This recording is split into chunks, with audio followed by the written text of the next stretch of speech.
एक छोटा सा गांव था। वहां धवला नाम का एक धोबी रहता था। एक बार उसने तालाब के पास एक बहुत ही सुंदर महिला को देखा, जो दूसरे धोबी की बेटी थी। वह तुरंत उससे प्रेम करने लगा और अपने माता-पिता से उसका विवाह करने के लिए कहने लगा।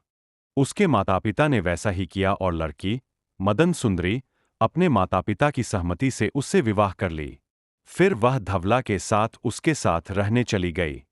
एक बार मदन सुंदरी का भाई अपनी बहन और बहनोई को त्योहार के मौसम में अपने घर आमंत्रित करने के लिए धवला आया।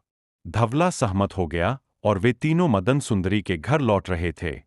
रास्ते में वे सभी शक्तिशाली शक्ति की देवी दुर्गा देवी के मंदिर के पास से गुजरे। उसका भाई देवी के दर्शन करना चाहता था, लेकिन जैसे ही वह देवी के पास पहुंचा, उसने देवी को एक बड़ा बलिदान देने की इच्छा जताई। ऐसा कहकर उसने देवी के लिए अपना सिर काट दिया। मदन सुंदरी चिंतित हो गई और उसने अपने पति को यह देखने के लिए भेजा कि मामला क्या है।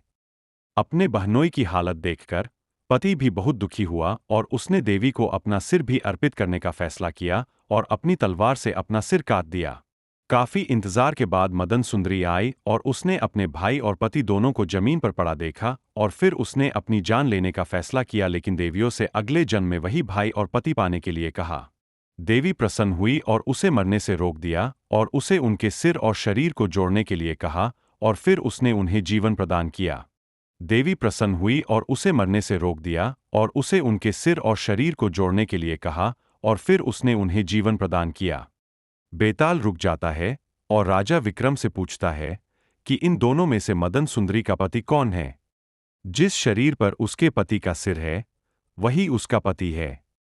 सिर मानव शरीर का सबसे महत्वपूर्ण अंग है और शरीर के बाकी हिस्सों की पहचान सिर से होती है।